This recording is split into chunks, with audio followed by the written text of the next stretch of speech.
What's going on, bottom line viewers? It's Mitch here with your early look at NFL Week 14. Week 13, going in, wasn't a huge fan of the card. Week 14, I feel we have some better matchups this week. We have one in particular between a big-time AFC team and a big-time NFC team that I'm really looking forward to. But there's a lot of games this week that I feel mean a lot in terms of the playoff race. So it's going to be very intriguing to look at these matchups and see which side we like. So before I get started breaking down every game, the total, the spread, make sure that you do Gronk, spike that like button. Don't forget to subscribe to the channel for more BLV just like this. Also, Gronk, spike that notification bell for the latest upload and to make sure to be notified when I'm live. Thank you guys for tuning in. In this video every week, on Monday, I go over every spread of every game of every week, and I also go over every total. I want to thank you for making this a popular video now. It's a very recent addition to the channel, but I do want to bring up one thing before we get started. Would you guys like for me to do more betting content? Would you guys like for me to do separate videos on my favorite totals of the week, my favorite player props of the week, my favorite spreads of the week, anything else regarding the NFL and betting? Let me know in the comments if you would enjoy that content. All right, let's get to Thursday Night Football, starting off with the Pittsburgh Steelers and the Minnesota Vikings. This is a pretty intriguing Thursday Night Football game, in my opinion, between two teams that just don't quite feel like playoff teams to me, but they're still in that race to potentially get in as a wild card. Minnesota coming off a very, very disgusting loss in Detroit versus the Lions. The Pittsburgh Steelers, on the other hand, coming off of, I guess, impressive win over the Baltimore Ravens, although I wasn't super impressed by either team in that game. It's still a good win versus a division rival. So the Pittsburgh Steelers are underdogs here of 3 points versus Minnesota. Minnesota is a tough place to play, especially in a primetime environment. Pittsburgh inherently is going to be in rough shape on a Thursday night where they're having to travel on the road. It's a short week for them, obviously, for both teams. But you have a very physical football game that you just played in versus the Baltimore Ravens. That is always a physical football game. That's always a highly emotional game. So it's going to really test the Pittsburgh Steelers on a short week here in Minnesota to come in there and to win. The total is 43, which is fairly low. I would expect this. I think the favorite thing I like here is possibly the over 43. And the reason I would say that is Minnesota has a pretty decent offense. I know it took them a while in that game versus the Lions to get going, but they have proven to have a pretty reliable running game, no matter the running back. Pittsburgh has been kind of weak versus the run as of late, especially without most of their starters intact. And in fact, I believe before last week, they were 31st versus the run since the Seahawks game, which was a reason I thought Baltimore could win that game. Obviously, Baltimore moved the ball, and there were moments where they ran it well. They just couldn't execute in the red zone. For Minnesota, they can run the ball, but they also have a much better passing game than Baltimore. Kirk Cousins has been a better passing quarterback this year than Lamar Jackson. Justin Jefferson's just about the most unstoppable wide receiver in football week to week. I don't see anybody matching up with him in Pittsburgh. They're going to have to double him all game if they want to stop him. Adam Thielen, I believe, might be a little bit banged up, so I'm not exactly sure on his status, which would be a loss. But I look at Minnesota, and I see a team that could move the ball through the running game, through Justin Jefferson, and Pittsburgh's defense being a little bit overvalued at this point, especially on the road in a dome environment instead of kind of a mucky up field like Pittsburgh in Heinz Field. Then you look on the other hand, and Ben Roethlisberger's been, pretty okay. I don't think he's great or anything right now, but he made some throws in that game. And the thing I like about the Steelers at the moment is their pass protection is pretty solid. Minnesota's pass rush isn't exactly fantastic right now without Danielle Hunter. Really, since he got hurt, they haven't been the same up front. And then the corners of Minnesota are just not good. Simply put, they're just not good. And they're kind of figuring out what works for that defense right now. And Zimmer's having a hard time figuring anything out. I mean, they let Jared Goff drive the length of the field and win that game. That was pretty embarrassing. But Deontay Johnson's awesome. Chase Claypool can play. They've got other weapons like Fairmuth and James Washington and Najee Harris, and they've got a bunch of guys to throw the ball to. Pittsburgh might struggle to run the ball a little bit, but Minnesota hasn't exactly been good stopping the run this year. So I actually look at this game and say this could maybe go over the total, but that's something I'll decide on probably closer to game time. In terms of the spread, I'm not really loving either side because of the unreliability of both of these teams. Both of these teams are fairly inconsistent, and I just can't rely on either one. If I were to say, I think Minnesota is the better team, and also the environment of Pittsburgh coming off a highly emotional win and Minnesota coming off a absolutely disgusting loss, would suggest that Minnesota is probably looking for a bounce back here, and Pittsburgh needs to stay focused on this next game. So I'd probably lean towards Minnesota, but I don't really have a strong take either way. Getting to the next game, which we are on Sunday now, we've got the Carolina Panthers and the Atlanta Falcons. Atlanta, this total is 43.5. Carolina -3 in this game. I don't quite know if I'm even going to look at this game whatsoever. I might look at team totals and things of that nature. I might look to play the under on the Atlanta Falcons based on the fact that Carolina's defense is fairly solid, and I feel like Atlanta's offensive line is a downright disaster at the moment. Atlanta, I believe, won the first game. I could be mistaken about that, but it was pretty close. And then Carolina's favored in this game coming off the bye. The bye's been a little bit inconsistent to teams that come off the bye. Some have been slow out the gate and lost. Some have been fairly good. For the most part, this year, teams off the bye have been not great offensively. And that could be the same thing with Carolina, who's just going through an offensive coordinator change, which that could be something that definitely hurts and hinders them. I don't really know. This is just two teams that I don't feel confident in at the moment. I don't think either team is particularly good. I do say that Matt Ryan's the better quarterback in this game, and I really like how Cordero Patterson is playing, and yeah, okay, but I think Carolina has more talent across the board, so it's a really tough one to call, and I'm not certain about it whatsoever. Maybe the under is a look here, but that's about it for me. Then the next game is the Baltimore Ravens and the Cleveland Browns. The Browns are favored by 2.5, and the total is 42.5.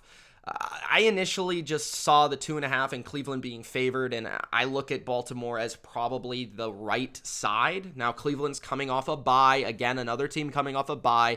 Baltimore's coming off a really rough loss to Pittsburgh. They lost arguably their best defensive player, I should say, in Marlon Humphrey in the game versus the Steelers, which is a big loss, but I would say in this matchup, it's not as big of a loss because Cleveland is not a great passing team. They rely on running the football. Nick Chubb really struggled to get anything going in that last game versus Baltimore. We saw it just 2 weeks ago. How much can really change since then? Cleveland could probably attack Baltimore through their tight ends, but Baker Mayfield has been extremely inconsistent. I've been preaching to them to put Case Keenum in at quarterback for weeks, but they've just not done it. And I think that's hurting them, honestly. Unless Baker comes out of this bye a lot healthier, it's going to hurt them again. Defensively, Cleveland's solid. Myles Garrett's a beast. They could probably get a pass rush on Lamar Jackson, but Lamar is a wild card, and I would always bet Lamar Jackson over Baker Mayfield every single week and twice on Sundays. So I look at this game, and I say take the underdog, Baltimore. They're better in an underdog role anyways, and I would take the points with them. In terms of the total, I'd probably lean towards the game being lower scoring like the first matchup was, but not exactly sure. Baltimore's played the run well, and offensively, they won that game last time, and Lamar had 4 interceptions, which is absolutely absurd. So as long as he doesn't throw 4 interceptions again, I feel like the Ravens should at least stay within a score, which would mean Baltimore is probably a great teaser leg in this game. You get them from 2.5 up to 8.5 with a 6-point teaser. That is money to me. So I like that one. Next up, you've got the Dallas Cowboys and the Washington football team. Dallas is -4. Total is 49.5. I don't know. I really don't know. And again, these are my raw reactions here. I don't really sit down and say, ooh, I'm going to talk about that one in depth, but these are kind of my raw takes. It's only a Monday. I've just saw the games on Sunday. So Dallas Cowboys, 49.5 is the total. You might look towards the under in this game. I think that might be the play. Dallas -4 is a tad scary. I really like the way Washington has been playing. But Dallas is the better, more talented team, and they've obviously had more time to prepare for this game. Washington is coming off a tight win versus the Raiders on the road, which was pretty impressive in my opinion, even though I don't know if they were the team that actually should have won that game. But they still got the win on the road nonetheless versus a team that was above 500. Dallas, on the other hand, was not super impressive, but won the game pretty handily over the Saints. I think both of these defenses have a chance to play pretty well in this game. Washington's defense has been a lot better as of late. They're just playing a lot more sound. Their pass rush has been a lot better, especially in the interior. I could see Dallas moving the football in this game. Dallas's defense, though, has been pretty opportunistic. And you would have to think that Taylor Heineke is going to have to move the football through the air consistently to win this game. So I think I lean towards Dallas in this one, and I think I lean towards the under in this game, just because I think both of the offenses, like we saw Washington barely put up any points versus a similar type defense in the Raiders, and then we saw Dallas, they've kind of been a little bit struggling on offense as of late and might be a tad overrated at this moment, with Washington's defense being a tad underrated. So that might be something I look towards, the under 49.5, and Dallas possibly, if you want to lay the number at 4, potentially I could understand that one. Next, we've got Jacksonville and Tennessee. Tennessee is -9, and the total is 44. I think, honestly, I don't know what the team total is for Jacksonville, but at this point, I would be taking the under on Jacksonville just about any single week possible. I mean, their offense is an absolute disaster. It is horrific, and they can't move the ball. Tennessee's defense, I think, is fairly solid, and I think they might be a little underrated coming off the bye week because maybe there's a chance they get a little bit healthier. But on top of that, the last time we saw them was when Mac Jones was ripping them to shreds, and I just don't think Jacksonville's going to be able to do that at all. So I think Tennessee is the way to play it in terms of I think they'll win the game. I don't like the 9 points, though. It is scary. This could be the type of game for Tennessee where they cover, but it's like in ugly fashion. It's mostly due to defense. It's mostly due to field position. It's mostly due to, short fields and things of that nature, but their offense isn't overly explosive or making a ton of plays. So that scares me from the spread perspective, and there's no way I'm taking Jacksonville in just about any game versus any decent opponent, and that's Tennessee. But I would probably look towards both the under and the team total under for Jacksonville in this game. Next up, we've got the New Orleans Saints and the New York Jets. The total is 43.5. New Orleans is -6. New Orleans is interesting. I'm not sure on the health of certain players. I think if you get Alvin Kamara back for this game, that would be absolutely massive, as he's their number one go-to both running back and receiver. And if Trevor Siemian is the quarterback here, I'm not sure the status of Taysom Hill. And even if it's Taysom Hill, it will help substantially. But especially if it's Trevor Siemian, because he's more of an underneath passer, while Taysom Hill might just take off and run, right? So the total is 43.5. New Orleans laying 6. It's a lot of points for a team not playing very good football at the moment. And it's also on the road, which just speaks to what Vegas thinks about the Jets. But honestly, when you look at the Eagles and the last game and the Jets, I felt like Zach Wilson played fairly well in that game. I felt like the Jets offense actually had a bit of life in that game. And you also look at the Saints as a team that doesn't have a quarterback that's as good as Gardner Minshew. I'm just going to be honest. Gardner Minshew is better than any Saints quarterback that they have. And then at the same time, I mean, the Eagles' offensive line is dominant. Their offense is pretty darn good at the moment. So I think the Eagles are a better team than the Saints. And the number was about the same. And I believe, was the game in New York? I don't quite remember. But either way, I might... it's really tough right now with the Saints. Again, I just don't know if I can lay the points with the Saints. So I know it's ugly. I know it's kind of disgusting. But I might take the points with the Jets, even though what scares me with that is Sean Payton is such a better coach than Robert Saleh or whoever else they have on the staff. So that does scare me a little bit, but it's a low total and it's 6 points versus a Trevor Siemian or Taysom Hill. I mean, that just from a fundamental perspective makes sense to me. So I think the number might be a tad inflated there. The next game is the Seattle Seahawks and the Houston Texans. Again, this is a team that's not very good in Seattle, laying 7.5, which is over a touchdown with a low total of 42. So from a fundamental perspective, you might look towards taking the points with Houston. The problem, though, is Houston has been absolutely gross lately. And last week they were terrible. I mean, horrendous. And Seattle seemed to get a little bit of a thing going last week. And honestly, you know, I think that the number is what it is for a reason, because Seattle looks like they might have gotten a little bit of their mojo back offensively. And Houston at the same time is playing maybe the worst ball they've played all year. Tyrod Taylor might be a little bit overrated by the books at this moment in time, and the offense isn't playing very well, right? So Seattle might be the way to go here. And I know that's crazy, but Seattle, I guess, is sort of still in the playoff race. I know that's insane to say, but they kind of are. So if they can't really just not take this game seriously because of how they've played lately. Feels like Russell Wilson played better last week versus the 49ers, and they should have beat the Niners by like 2 touchdowns. So I might take the Seattle Seahawks here.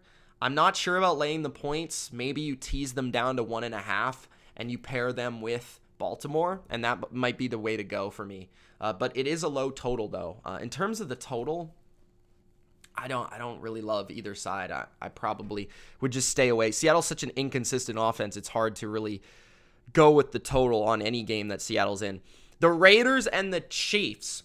Chiefs are favored by 9.5, and this is a total of 48.5. Again, I know that it's ugly. I just think the Raiders, that's too many points. I understand the Raiders aren't exactly a good football team at the moment, but they're still playing hard. They're still fighting for something. Derek Carr is a quality quarterback, and do you expect the Chiefs to blow out the Raiders twice in one season? I mean, considering last year both games were close and the Raiders beat them once, it just feels like, yeah, the Chiefs blew them out the first time, but will that happen 2 times?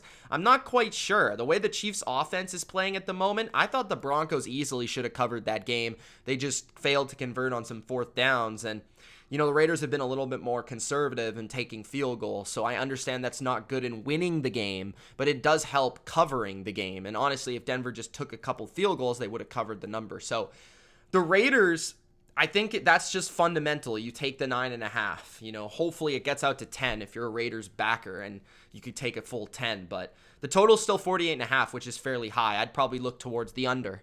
I think unders are cashing right now in Chiefs games because their defense is playing really good football and their offense isn't. So that's just my opinion on that. Same thing with the Raiders. They've had one good offensive game versus the Cowboys. Otherwise, since they've lost Henry Ruggs, they've been lousy in that department. The Detroit Lions and the Denver Broncos. You've got to take Detroit here plus the points. I know that it's, you know, a weird and tough spot for Detroit because Detroit just won a game, right? And typically a team like Detroit wins a game and then they completely fall back down to earth the next week, and that could completely happen. But just look at the numbers. I mean, Denver is a team that struggles on offense. They struggle on offense. They can't really pass the ball with any sort of consistency. And the way to beat the Lions is to pass the ball, right? Even Minnesota kind of struggled to get any sort of ground game going, which put them behind the 8 ball in that game. So Detroit can actually stop the run fairly well, and they can also run the ball fairly well. So that means they should stay in this game. Even though it's in Denver and even though you're scared of Jared Goff outside, as long as it's not super windy or snowing or raining, I would take Detroit in this game because I think they can run the ball a bit, and that could be a way to beat this Denver defense as we've seen this year. And 8 points is too much for a total of 41.5. That's a low total. You take the points there, in my personal opinion. And I don't think Denver is this juggernaut of a team. So I think Detroit's the side. It's the only side you can play personally. I'm not laying 8 with Denver. The New York Giants and the Los Angeles Chargers. The Chargers are a tough team to trust -10. So the only side I would look to play is +10 with the Giants. But again, I just don't think depending on the quarterback situation with the Giants, I'm not sure I can bet this game. The total is 45.5, which I would look towards the under as well. I think if the Giants have a third string quarterback, they're going to struggle offensively, and I think the Chargers will struggle offensively versus a Giants defense that's built a lot like New England, and it's a New England staff, which I feel like is going to be able to break down that tape of Belichick, study what works versus Justin Herbert, and potentially shut them down. So I like the under in that game. Next, we've got the Buffalo Bills and the Tampa Bay Buccaneers. This is a high total of 53.5. Might be the highest of the week. Tampa Bay is favored by 3.5 at the moment. I could see it moving to 3. I could see it moving higher if New England beats Buffalo, and depending how it happens, because Buffalo's favored in the Monday night game. So the total is 53.5. That's a lot. That's a lot of points, but Tampa Bay has been absolutely spectacular offensively at home. They've just scored like 40 points a game almost. I think they're scoring in the high 30s. So Buffalo's the best defense they've played all year, I think, just statistically. But you look at Buffalo without Tre'Davious White playing Mike Evans and Chris Godwin and Rob Gronkowski, and a Tom Brady who knows this defense well because he played in that division with Sean McDermott. And I understand Sean McDermott's defenses have done a good job versus Brady for most of their time together. Like, Brady won all of those games, I think. But yeah, I don't think the Bills with McDermott ever beat Brady in New England. I don't think so. But they were often lower scoring games. And that mostly was to do with Buffalo's offense because they kind of stunk. But Buffalo's defense did a good job. But most of that was due to the fact that New England didn't have any weapons, right? Tampa Bay has weapons. Tampa Bay, this is going to be a good weather environment. It's not going to be snowing. It's not going to be cold. It's not going to be raining, right?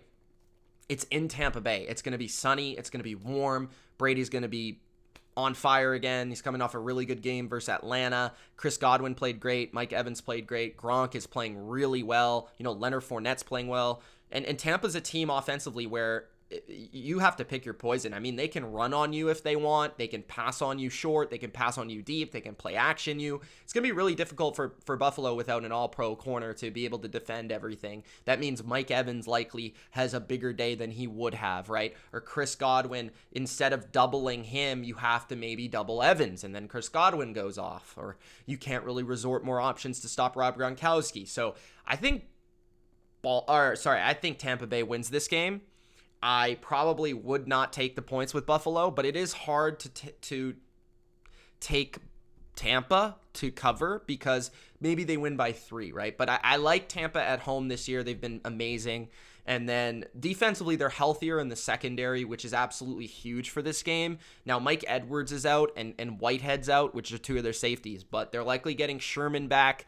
There are reports that Sherman is probably going to be playing safety a little bit alongside Winfield, who's having a Pro Bowl season. And actually, I liked what I saw from Adams, and Cockrell's been okay for them at safety. So they're not really bad at safety, but where they've gotten better is corner, specifically Carlton Davis, which will be huge in this game. So Carlton Davis playing Stephon Diggs is huge. He looked good in his return versus Atlanta. Jamel Dean hopefully can come back from concussion protocol, who got hurt versus Atlanta. And then Sean Murphy-Bunting's back as well. So they have their 3 corners back, which is huge for this game. Tampa could get a pass rush in this game. Obviously, Buffalo's going to be completely one-dimensional because they can't run the ball. So I like Tampa. I think just eventually they get a pass rush. They make a couple plays defensively on Josh Allen, and Brady just is not going to be stopped for the most part in this game. It's just going to be too difficult for Buffalo to be able to play everything that Tampa Bay offers without Tre'Davious White. So I like Tampa Bay overall, and I think I'd lean towards the... My God. It's just a high total. I don't think I'm going to play it because I don't think I can trust an under, but that would be the way that I would go. San Francisco-Cincinnati is another big game for playoff position, although it's an NFC team versus an AFC team. And San Francisco, I've been pretty high on in recent weeks. I thought they fell back down to earth versus Seattle. There's just moments where you look at San Francisco and you just say, I don't think this team quite has it in a few areas. Like, when Jimmy Garoppolo has to pass the ball consistently, it does become troublesome for them, especially without Deebo Samuel. If he's out again for this game, I'd consider taking Cincinnati. And the reason is, I think San Francisco's biggest Achilles heel is their secondary. Their cornerbacks are just not good. And I think Cincinnati and Joe Burrow, even with the finger injury, with his receivers that he has, they're going to be winning outside all day. And Joe Mixon, hopefully their offensive line's healthier. That was a big problem for them versus the Chargers.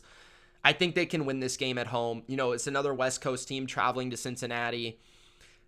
I like San Francisco's ability to run the ball, but Cincinnati isn't bad in run defense at all, and they've got solid corners. So I think Cincinnati is the more well-rounded roster and football team, even though I like Kyle Shanahan more than I like Zach Taylor. It's just going to be tough for Kyle to win this game without Deebo Samuel. George Kittle is a problem, though. But I think I would take Cincinnati in this game. Although it's been hard to trust Cincinnati, this won't be a best bet because it's a completely unpredictable game, and I've learned my lesson with Cincinnati that you can't really trust them as favorites. But I would probably pick them to win. Chicago and Green Bay. The total is 44. Green Bay is minus 12.5. Oh, by the way, on the Cincinnati game, I might lean towards the over there. Total's 44. Green Bay's minus 12.5. Give me Green Bay to cover the 12.5. I feel like Chicago is one of the worst teams in the NFL, and Green Bay has owned Chicago, especially in Lambeau Field. Aaron Rodgers coming off a bye, well-rested. Packers defense, well-rested. Packers defense, underrated. I feel like the Bears' offense is so bad, and I think the Packers' pass rush dominates this game, and Aaron Rodgers dominates the secondary of the Bears that he has owned for a long time. So give me the Packers minus 12.5. And the final game is the Rams and the Cardinals. Total is 52. Arizona minus 3.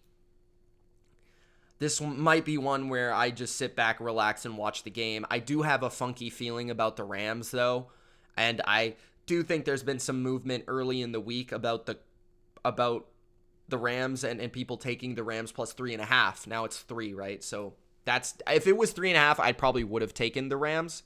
That's a smart bet. I just feel like it's hard to beat a division rival that's a playoff team 2 times in 1 year. And that's the case, I feel like, for this game. It's in Arizona. It's a good environment. You know, this is a big statement for, I feel, both teams. If the Rams can win this game, they kind of put to bed some of the Stafford versus good teams debate.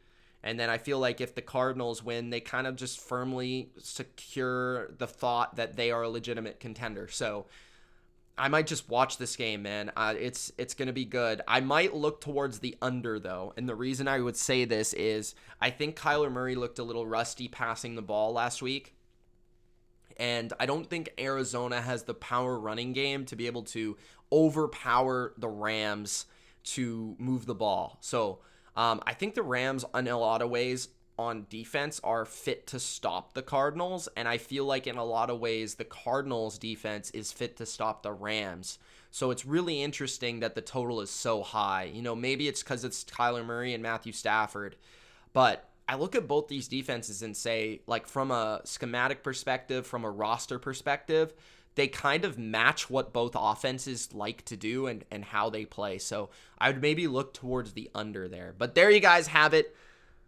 Those are my thoughts on every game for week 14 and my first look at every game. This does not mean I'm betting what I've said or where I'm leaning, but these are the games that this is how I break it down. And again, every game that I say I like this, I like that, I'm not going to be betting on every game. That's why you got to check me out on Patreon. Because a lot of times, right, I do my best bets of the week, my 5 best spread picks. Like last week, for an example, I did not very well at all. And I only bet one of the games versus the spread because I look to attack the board in different ways every week. And that video is more so for YouTube purposes, right? A lot of the times I don't even bet all of those games. I just give those as recommendations versus the spread because I know people like to play it that way. So remember that, and remember that you can find my bets every week on Patreon. And if you want to support me as a content creator and as a person on YouTube who does this content and you enjoy this content, then make sure to check me out on Patreon. That's the best way to support me. The second tier, the $5 tier, gets you all of my bets every week, including a breakdown every week, and plus the BLV vs. Consensus podcast. So check that out. Link is in the description. It's Mitch, enjoy the week. We will see you for the rest of the week on the channel. Gronk, spike that like button, subscribe. Peace.